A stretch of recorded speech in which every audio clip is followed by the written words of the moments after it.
Doctor, buenos días. Gracias por aceptar esta entrevista, doctor. Soy su amigo y servidor Oscar Alberto Cáceres Zaragoza del periódico Voz y Testimonio a sus órdenes. No, muchísimas gracias, Oscar. Un saludo a ti, a tu auditorio y muchas gracias por este espacio. Gracias, doctor. Doctor, me gustaría hacer una entrevista un poco larga, pero se me hace que a través de Zoom no la vamos a poder realizar.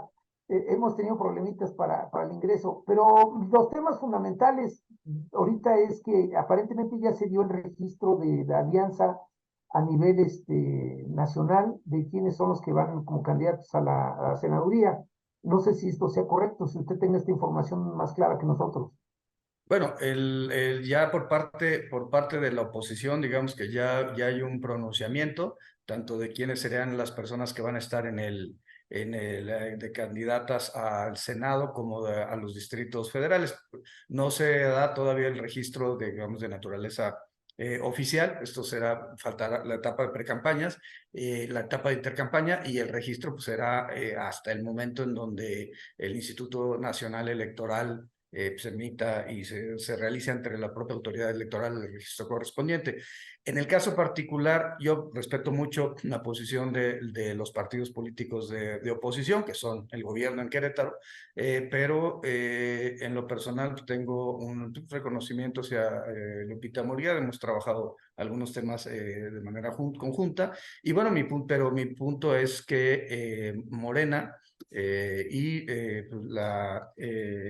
PT y el Partido Verde Ecologista de México en este momento nos encontramos en un proceso de encuesta para poder determinar quiénes podrían ser los aspirantes tanto al Senado como a la Cámara de Diputados y Diputadas. Este proceso se encuentra ahorita todavía en seguimiento y pues mi posición es muy clara. Yo voy a competir por un espacio en el Senado de la República, no tengo un plan B porque creo que tengo el conocimiento técnico y el conocimiento jurídico para poder desarrollar esa función y representar a mi estado. Doctor, le decía porque aparentemente salió una lista en la que Querétaro, el lugar, que iban a dejar el lugar al Partido Verde Ecologista para que encabezara la lista del Senado en Querétaro, el Partido Verde. Entonces quedaría Morena y aparentemente pues usted estaría fuera de la jugada, independientemente de que cómo están las encuestas. No, porque en ese mismo documento, de hecho hubo un comunicado por parte de la Mesa Política Nacional, integrada tanto por Morena como por el Partido Verde como por el PT. Se planteó que tanto el PT como el Verde Ecologista iban a siglar a cinco estados, desde la primera fórmula y 5 en la segunda fórmula, pero en el mismo documento se habla de manera muy clara que esto solamente es preliminar, el último párrafo así lo menciona, y que en todo caso pues, hay que ver los resultados de la encuesta. La idea es que se vaya con las personas que queden mejor posicionadas en las encuestas, con independencia de que el partido político al que se haya asignado. También hay que recordar algo, en México tenemos no hay un mandato imperativo. La Suprema Corte de Justicia de la Nación también lo ha planteado, que no hay digamos, una obligación de pertenecer a un grupo político, aunque haya sido siglado por ese grupo político, y puede haber la modificación o el cambio de grupo parlamentario por parte de las personas que lleguen al Senado o a la Cámara de Diputados. Entonces, yo diría, esto no es una ventaja para nadie.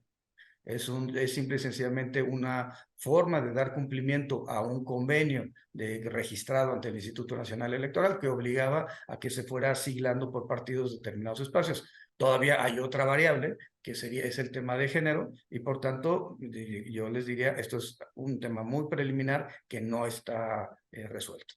Que nadie se caliente, pues, todavía. Sí, sí, sí. Y además, parte de lo que se ha planteado es, a ver, se está cumpliendo con la normatividad electoral, pero quién va a encabezar las encuestas pues va a depender de perdón, quién va a encabezar las candidaturas va a depender de dos variables, el género y el resultado de la encuesta. Doctor, desde hace ya varios meses atrás, usted encabeza las encuestas en todas las que yo he visto. Usted es uno de los candidatos más fuertes de Morena al Senado de la República, independientemente si tocara mujer u hombre. Porque si va mujer, usted viene en segundo lugar. Si es que fuera pues, así, pues va hombre y usted es el mejor posicionado, todo hace parecer. pero si le clavan el asunto de, digo, como cuña, no, pero no sentido, si le clavan el asunto de que le toca a poner al candidato al Partido Verde o al Partido de Trabajo, en este caso, pues sí se ve como que endeble, porque aquí ya prácticamente dan a Astudillo como candidato al Senado, en Querétaro, estoy hablando en Querétaro, de la alianza de Morena con PT y Partido Ecologista. No, a ver, insisto que es un tema de cumplimiento de la norma. La Ley General de Instituciones y Procedimientos Electorales obliga a los partidos que se quieren coaligar a presentar su convenio de coalición. Y en el convenio de coalición tiene que generarse un acto seguido que es cómo van a distribuirse los cargos de elección popular entre los tres partidos políticos. Eso es lo que se hizo a partir en este momento. Ahora, todavía falta el resultado de las encuestas y todavía falta el tema de género. Falta que el INE apruebe el acuerdo respecto a cómo se distribuirán. Sabemos que van a ser 16 estados hombres, 16 entidades mujeres, y el partido político tendrá que definir, por ejemplo, si en Querétaro encabeza la primera fórmula una mujer o un hombre. Esto para cumplir con el principio constitucional de paridad. Si fuera, inclusive, yo diría, si fuera la primera fórmula por mujer, pues tampoco Astudillo podría encabezarla. No, tendría que Entonces, ir en segundo no, lugar. yo creo que no hay que ser, esto es una carrera de resistencia, no de velocidad, y hay que pensar en que realmente nuestro adversario se encuentra en otro lado, los adversarios son de color azul, y que nosotros, siempre me he postulado por el cumplimiento de las normas del Estado de Derecho, y en eso es la ruta que tenemos que seguir desde Morena. Doctor, en caso de que no se pudiera dar digo, en un caso hipotético, usted mismo lo marca, ¿cree usted poder entrar en la lista de plurinominales hacia el Senado? No, hay que recordar que el partido emitió una convocatoria. Esa convocatoria plantea un proceso de sorteo, de tómbola. Por supuesto que también me registré en la lista de representación proporcional, pero pues eso tendrá que definirse una vez que se hayan definido las candidaturas de mayoría relativa en términos de la propia Ley General de Instituciones y Procedimientos Electorales. Esto es algo que vamos a saber hasta el próximo año. Doctor, bueno, desde mi perspectiva política, creo yo que este proceso electoral es solamente un escalón hacia lo que sería la gubernatura del Estado. Yo lo veo a usted con una fuerte candidatura hacia el gobierno del Estado de Querétaro. ¿Estas serían también sus pretensiones en un futuro inmediato? Bueno, ya que estamos en este proceso, en este momento de las precampañas, en donde se puede hablar ya de propuestas y se puede hablar de postulaciones, yo diría que el proyecto de la 4T en Querétaro es un proyecto de corte histórico que no está pensado en términos de una persona, pero tampoco está pensado en términos de una elección. No estamos pensando de aquí a junio del próximo año, sino evidentemente la idea de llevar la cuarta transformación a Querétaro pasa por impulsar el triunfo en presidencias municipales, el triunfo en el Senado de la República y evidentemente en el 2027 sacar al PAN del Palacio de la Corregidora. En este momento, bueno, el pasado proceso electoral en el que ganó López Obrador, sí lograron dos presidencias municipales. Hoy no tiene ninguna Morena en Querétaro. Desde también nuestra perspectiva personal, creemos que hay posibilidades en 4 municipios, que sería Querétaro, San Juan del Río, quizás Cadereyta y posiblemente el Marqués o Corregidora, cualquiera de los dos. Se le ve más claro la posibilidad de triunfo Morena. Este sería un segundo paso para llegar al tercero, que finalmente sería la gubernatura del Estado. ¿Ustedes pretenden alcanzar este paso o cuál es el carro que llevan? Sí, No, porque es sin un duda. proceso, está absolutamente cooptado Querétaro por los panistas, ¿no? A ver, 2018, hay que recordar que Andrés Manuel López Obrador le ganó a Ricardo Anaya, a pesar de Ricardo Anaya ser originario de Querétaro y impulsado por el Partido Acción Nacional. Efectivamente, tuvimos un avance importante en 2018 y en 2021 hubo un retroceso que nos dejó solamente con Arroyo Seco, pues, perdimos muchos espacios, en gran medida por la falta de unión que hubo al interior de Morena, por la falta de apoyos de grupos políticos, pero hoy en lo que hemos estado conversando para este 2023 y 2024 es la necesidad de tener un frente unido de todas las personas que simpatizamos con la cuarta transformación transformación, incluyendo evidentemente al Verde, a PT y evidentemente a Morena y grupos de la sociedad civil que estén inconformes con el panismo. Yo lo dijo Claudia Sheinbaum en su vida a su visita a Querétaro, ha planteado que cualquier priista de buena voluntad podemos nosotros incorporarlo, porque la idea es eso, es ir a avanzar y vencer al, como también se mencionó por Joaquín de la Lama y por Gerardo Fernández Noroña, como el escuadrón Mariano Escobedo, para vencer al último reducto del conservadurismo en México, precisamente en Querétaro. Y en ese sentido yo estoy convencido de que vamos a avanzar en muchas presidencias municipales y evidentemente esto nos permitirá tener una posición cómoda para la elección del 2027. Pero el punto central es sobre todo entender la problemática que tienen las distintas regiones del Estado, entender las soluciones que se deben de plantear en cada uno de esos espacios, en temas de movilidad en la zona metropolitana, en temas de seguridad en la zona de San Juan del Río, en temas de desarrollo económico para el semidesierto o para la zona indígena en Amealco, y por supuesto los temas relacionados con cómo generar un proceso de desarrollo forestal, minero, turístico en la sierra. Creo que esta es nuestra parte central. Nuestra parte central es decir, vamos a combatir la corrupción, vamos a combatir la impunidad y vamos porque yo sí siento este deseo de cambio en la sociedad queretana después de varios gobiernos de corte panista y sobre todo de la generación de redes de corrupción pues, muy importantes en distintos ámbitos de la vida pública del Estado.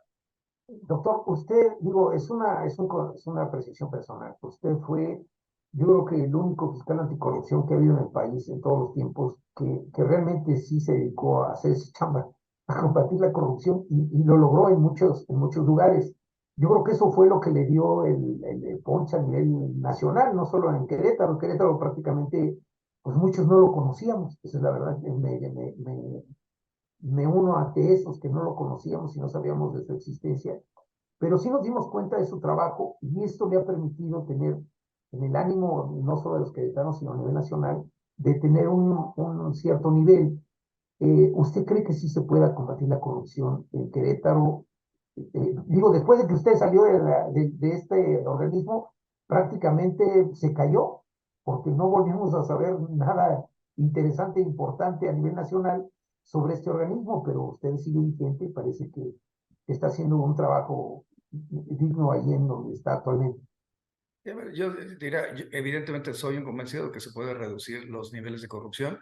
Pienso en el estándar de transparencia internacional que nos dice que México era el país 138 de 180 países analizados en 2018 en el gobierno de Peña Nieto, y esto se logró remontar hasta el 124 en los primeros años de la administración del presidente López Obrador. Creo también, y estoy un convencido de que tenemos que generar mejores marcos normativos, y eso hay que hacerlo desde el Senado, en temas de personas políticamente expuestas, en temas de la búsqueda de los beneficiarios finales de temas de corrupción, en temas de interconexión de sistemas de combate a la corrupción, de las unidades de inteligencia patrimonial y económica de las entidades federativas. Es decir, hay una agenda legislativa muy importante pendiente en la materia anticorrupción, incluyendo, por supuesto, los alertadores internos de casos de corrupción. Evidentemente, me ha tocado desde la FEPADE combatir la corrupción en cuanto al peculado electoral, el desvío de fondos, bienes y servicios para fines electorales, desde el tema de la delincuencia organizada presente en los comicios. Me tocó eso como magistrado electoral en Michoacán y anular elecciones donde había existido esta presencia. Y por supuesto me ha tocado también el tema de las empresas que financian campañas electorales para obtener después contrataciones futuras, que eso en buen español se llama corrupción. Y eso me tocó, por ejemplo, en el caso de Odebrecht, tanto en FEPADE como en la UIF.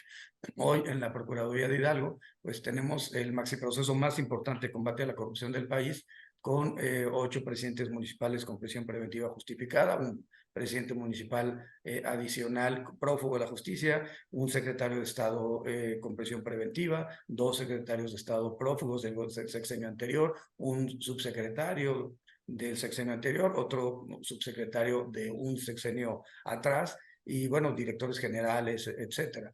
¿Qué significa esto?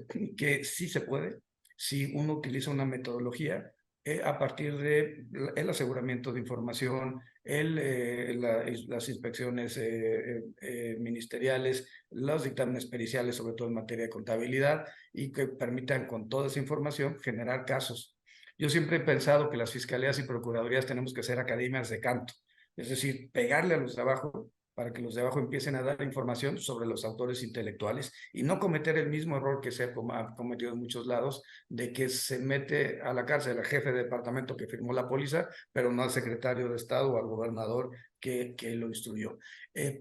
Soy convencido de ello y soy convencido de que este proceso le servirá a los empresarios en Querétaro, que están siendo muy presionados por autoridades, sobre todo en el ámbito municipal, pero también en el estatal, respecto al pago de contraprestación por la generación de contratos. Y creo que eso le servirá a la sociedad queretana por algo muy sencillo, porque si mejoramos la calidad de los productos, de los materiales que se utilizan, por ejemplo, en la obra pública, pues no vas a tener un camino asfaltado que se te va a diluir en la primera lluvia, o vas a tener mejores luminarios, o vas a tener una mejor policía, porque la corrupción no solamente se trata de la concentración de riqueza en un grupo determinado a partir de la posición política, sino del impacto que le ocasiona a la sociedad con bajo contenido de proteínas, por ejemplo, en los desayunos escolares, o con un mal sistema de alumbrado público por la baja calidad de los materiales utilizados, o simple y sencillamente por los sobreprecios. ¿Quién puede creer que van 1.000 millones de pesos gastados por cada kilómetro en la 5 de febrero y que eso no se haya hasta este momento planteado como un caso de corrupción? Evidentemente hay una corrupción en ese proceso. ¿Usted cree que hay corrupción en la 5 de febrero en este momento? En la ¿Perdón? obra de 5 de febrero, ¿cree que hay corrupción en esa obra? A ver, creo que de hecho se ha planteado que se va a sancionar a la empresa constructora. Si hay un incumplimiento por parte de la empresa constructora, hay que encontrar las causas por las cuales se dio ese incumplimiento. Y cuando decía el presidente López Obrador una frase muy, muy cierta: cuando algo no suena lógico, suena metálico. Si tienes una obra que iba a ser en 15 meses y ya llevas 19, todavía te va a faltar 6, 7 u 8 meses para completar la parte central. Entonces, quiere decir que hay un problema atrás. Y mi posición es muy clara al respecto. Lo que requiere la sociedad queretana es tener conocimiento de qué está sucediendo y, bueno, por supuesto, sobre todo una respuesta en los temas de movilidad, tanto en el ámbito del transporte público como la propia movilidad de las personas que en su propio transporte se mueven en el ámbito de la ciudad. Hay mucho por hacer en movilidad, hay mucho por hacer en seguridad, hay mucho por hacer en desarrollo económico y hay una visión de socialdemocracia desde la izquierda que permitió desarrollo económico en los países escandinavos, en España, en su momento con Felipe González, en Brasil, en su momento con Lula, porque son procesos que tenemos que ir incrementando y para poder ensanchar las clases medias. Querétaro es un estado con clases medias, pero esto se tiene que ensanchar. México es una patología, yo lo he hecho mucho, como tenemos un país con la 16ª economía del mundo que solamente tiene menos del 30% de la población en clase media. Deberíamos de tener por lo menos la mitad de la población. Hay que ensanchar las clases medias y la idea de la izquierda en Querétaro sí es voltear a ver a las clases bajas, como se ha hecho a partir de la presidencia del presidente Andrés Manuel López Obrador, es disminuir las desigualdades sociales, pero a través del incremento de las clases bajas y de las clases medias y de la superación de toda la sociedad con mejores tasas de crecimiento. Entonces necesitamos inversión privada, necesitamos inversión extranjera, necesitamos mantener los programas sociales para todos los grupos menos favorecidos y, bueno, por supuesto necesitamos tener una política de combate a la corrupción y sobre todo combate a la impunidad. Doctor, usted acaba de dar algunos ejemplos a nivel internacional de algunos gobiernos. ¿Qué opina usted de lo hecho por el presidente de El Salvador con todas las maras que prácticamente las está metiendo a la cárcel a todos los integrantes sin derecho de nada? Bueno, en teoría, ¿no? Desde aquí se ve que no tienen derecho los delincuentes que han hecho tanto daño al país. y que hoy generan una cárcel especial para todos ellos y los están metiendo. ¿Qué opinión tiene sobre eso? ¿Usted cree que podamos llegar a México a una condición como esta con los problemas que tenemos con el narcotráfico y todos estos cárteles que existen en el país y que han dañado tanto y que están metidos en la corrupción, evidentemente, en todos los niveles de gobierno? Bueno, yo no es que no me preocupe, pero en realidad mi punto sobre lo que sucede en El Salvador, sino más bien mi punto de referencia es qué sucede en México, qué sucede en Querétaro, sobre todo cuando hay casos claros en donde muchas personas me han llevado con asuntos en donde el acceso a la justicia en realidad no se materializa. Yo soy de la idea, por supuesto, que necesitamos respetar los derechos establecidos en la Constitución. No podemos partir de una premisa de disminuirle los derechos fundamentales a un grupo. Yo no creo en el derecho penal del enemigo, yo creo en un derecho penal de corte garantista, de que respete los derechos fundamentales, pero que por supuesto sea absolutamente firme y que utilice las herramientas que tiene el sistema procesal acusatorio para, sobre todo, reparar el daño a las víctimas. El enfoque debe ser cómo le reparamos el daño a una persona que ha sufrido un robo de vehículo, un robo a casa de habitación, cómo se le puede, cómo buscamos la sanción a esa persona que recibió, o esa mujer, sobre todo mujeres o adolescentes que reciben afrentas a su persona a partir de conductas delictivas como el acoso sexual. ¿Cómo hacemos para evitar que exista esta problemática de la violación a la intimidad sexual en contra de niñas, adolescentes y mujeres? Y lo hemos combatido en Hidalgo. Hemos logrado bajar un servidor de 697 jóvenes hidalguenses que habían sido utilizadas sus fotografías íntimas para fines de lucro y en contra de su voluntad. Y ese es las cosas que se tienen que hacer también en el ámbito de Querétaro y en el ámbito nacional.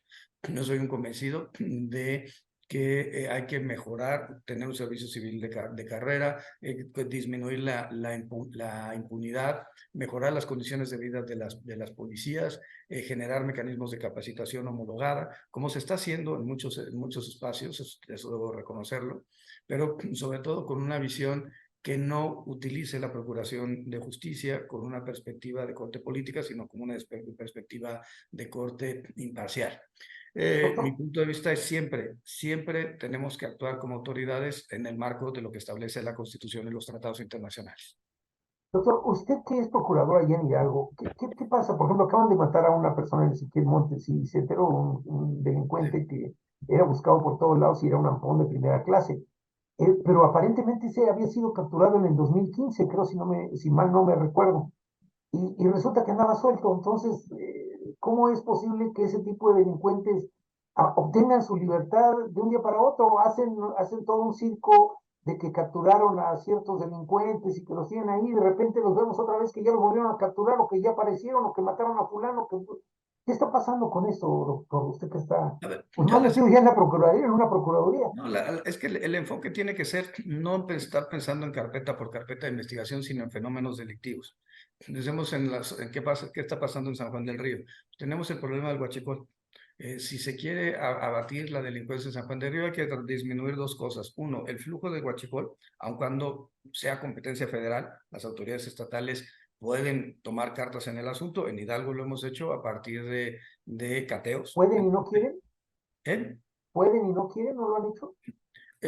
Yo lo que puedo decir es lo que hemos hecho en Hidalgo. Y en Hidalgo lo que hemos hecho es cateos. Y ahí encontramos en temas de narcomenudeo muchas veces túneles, muchas veces pipas, muchas veces tomas clandestinas. De ahí proviene el recurso con el cual se compran las armas. Las armas vienen, 70% de las armas de Estados Unidos, y ahí se requiere una política nacional que impida, internacional más bien, que impida el flujo de armas hacia México. Y por supuesto la colaboración con las agencias norteamericanas, particularmente con ITF, para ver dónde fueron adquiridas estas armas y cuánto tiempo tardan en llegar a México. El enfoque tiene que ser un enfoque integral, tiene que ser un enfoque basado, insisto, no carpetas por carpetas, sino fenómeno delictivo. Así como en Tlaxcala se está combatiendo la trata de personas, así como en Hidalgo estamos combatiendo el robo de hidrocarburo, en Querétaro, en San Juan del Río particularmente, tiene que ser ese enfoque, un enfoque de disminuir la capacidad financiera, porque el gran error es pensar que solamente hay que atacar a los sicarios y a los narcomenudistas para acabar con la delincuencia organizada. Ese fue el error de Calderón, y atacar a los líderes. Pero nunca Calderón, por ejemplo, pensó en cómo disminuir la estructura financiera. De hecho, el congelamiento de cuentas es legal en México a partir de Peña Nieto, no con Calderón. ¿Qué sucedió con las unidades de inteligencia patrimonial y económica de las entidades federativas? Pues en realidad el impulso se da con el gobierno del presidente López Obrador, no se da antes, porque hay que disminuir la capacidad financiera de estos grupos. Si tienen dinero para pagar narcomenudistas y sicarios cada vez más jóvenes, esto no se va a acabar.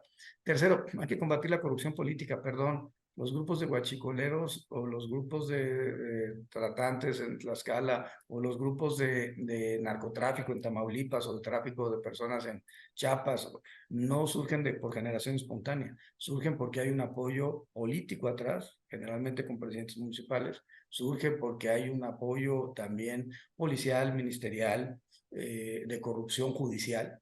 Y bueno, por supuesto, porque también hay ocasiones en donde hay una base social que hay que disminuir. Y esa base social solamente se puede hacer con trabajo, con desarrollo económico, con programas sociales, como creo que se está haciendo actualmente.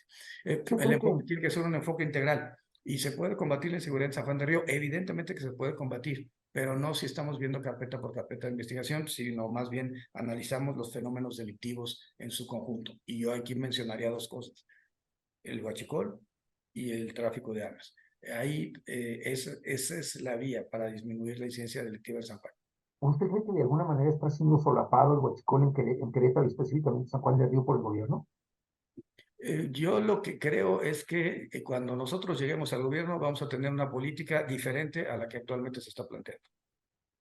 Doctor, yo me la pasaría horas aquí platicando con usted. La verdad es que yo no pretendo quitarle mucho tiempo. No sé si podamos pactar alguna entrevista en vivo, en persona, para abordar un poquito más largo los temas, porque sí se me hace digo, la plática es muy interesante y todo lo que usted tiene que decir acerca del combate. Yo creo que la clave de todo lo que pasa en el país es la corrupción, ¿no? Yo creo que ese es el punto central y medular. Si se combate adecuadamente la corrupción, la balanza se va a decantar. Todos estos problemas de los que usted habla, evidentemente, pues si no hay financiamiento, pues no hay manera de que sigan subsistiendo. Y si no tienen manera de hacer delincuencias, no tienen armas, no tienen financiamiento, no tienen nada, pues no hay manera de que tengamos ese tipo de delincuencias, o no sé usted qué opina. Estoy completamente de acuerdo, hay que ir caminando y por supuesto que estoy atento a cualquier invitación, con todo gusto. Eh, Insisto que soy una persona que cumple con la ley, entonces los fines de semana estoy yendo a Querétaro, pero pretendo no violentar la norma y tengo algunas restricciones como servidor público. En el momento en que deje de ser servidor público, por supuesto, vamos a estar por ahí todos los días para poder encabezar esta lucha en contra de la corrupción, en contra de la impunidad y sobre todo pues, mejorar las condiciones de vida de muchas personas. He visto personas con una joven con lágrimas en los ojos en el mercado en San Juan del Río, agradeciéndole al presidente López Obrador por que la pensión para adultos mayores permite que ella no tenga que desviar sus recursos para sostener a sus padres. He visto jóvenes adolescentes, muy niñas, con niñas en los brazos, lo cual habla de una falta de atención por parte del gobierno estatal y el gobierno municipal en Peñamiller para atender a madres solteras. He visto también cómo hay un proceso de empobrecimiento de ciertas zonas y de ciertas áreas, como la propia minería en la Sierra Gorda, y creo que hay que establecer pues estrategias y políticas públicas para mejorar todas estas condiciones, desde el ámbito legislativo y por supuesto desde el ámbito administrativo. Mucho que hacer en el ámbito legislativo para poder tener las herramientas suficientes para poder hacer un combate adecuado de la corrupción. Sí, muchos elementos, decía beneficiarios finales, personas políticamente expuestas, en los temas relacionados con criptomonedas. Hay que también estar planteando los asuntos de extinción, de mejorar el modelo de extinción de dominio, que es uno de los temas centrales para el combate a la corrupción, mejorar el sistema de alertadores internos, regularlo. Hay estados donde ni siquiera se encuentra regulado. Hay que avanzar en toda una reforma al Poder Judicial. no solamente separar el Tribunal Constitucional o sea, la Suprema Corte que genera un Tribunal Constitucional, un Tribunal Superior de Legalidad. Yo plantearía también un tema de mejora a todo el sistema de justicia. ¿Qué hacemos? La violencia familiar es el delito que más se comete en el país y es de los que quedan en mayor nivel de impunidad porque no se permiten mecanismos alternos de solución de conflictos. Y yo creo que, y solamente puede haber una suspensión condicional del proceso, no, necesitamos tener un cambio de todas las herramientas normativas para mejorar la justicia en el país. Y por un lado, hacerlo desde el punto de vista normativo, pero por otro lado, hacerlo eficaz, eficiente Que no se letra muerta. en su aplicación fáctica. Doctor, perdón, digo, cada vez surge más temas, pero sí quisiera saber su punto de vista acerca de las contralorías municipales, estatales y federales, que parece más bien una suerte de tapadera interna o circo interno, porque está, por ejemplo, la Contraloría Municipal depende del presidente municipal, no le veo ningún sentido. La Contraloría del Estado depende aparentemente del Poder Legislativo, pero pues más bien es del Ejecutivo, y realmente el trabajo que hacen es muy precario o muy deficiente o muy nulo, diría yo. ¿Qué opina No, yo usted? lo que podría hablar es que cuando me tocó trabajar con la Secretaría de la Función Pública a nivel federal, lo que hicimos un gran avance en muchos de los casos. Se trabajó, por ejemplo, el asunto de Emilio Lozoya con ellos. En el ámbito del Estado de Hidalgo, hemos hecho la estafa siniestra en coordinación con la Auditoría Superior del Estado y con la Contraloría del Estado. Yo creo que en la medida en que se garantice de mejor forma la autonomía de sus titulares, podrán desarrollar mejor la función. Pero de que es posible y dan cuenta de ello todo este proceso maxi proceso de la estafa siniestra en Hidalgo o los procesos que se desarrollaron sobre la estafa maestra a nivel nacional o los temas incluso vinculados con Odebrecht. Para combatir la corrupción se necesitan diseños institucionales adecuados, pero también un segundo elemento, voluntad política para hacer las cosas. Doctor, le agradezco mucho. No sé si, insisto, ojalá y en una próxima visita aquí que a Querétaro los fines de semana nos regale una hora para tener más tiempo y platicar de estos temas que quedan muy abiertos, diría yo, porque hay muchas aristas que podemos tocar y que seguramente le interesaría mucho a la ciudadanía tener más en claro que un cambio verdadero sí se puede.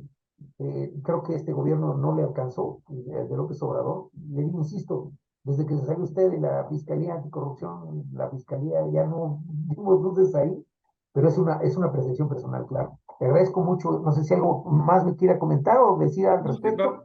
Muchísimas gracias por la invitación. Nos vemos en Querétaro. Y dos cosas importantes para mí. Primero, vamos a impulsar la cuarta transformación en Querétaro, una cuarta transformación de segundo nivel que esté vinculada con las clases medias. Y evidentemente vamos por sacar al PAN del Palacio de la Corregidora. Le agradezco mucho, doctor, y nos vemos aquí pronto en Querétaro, si me lo permite. Claro que sí. Gracias, doctor.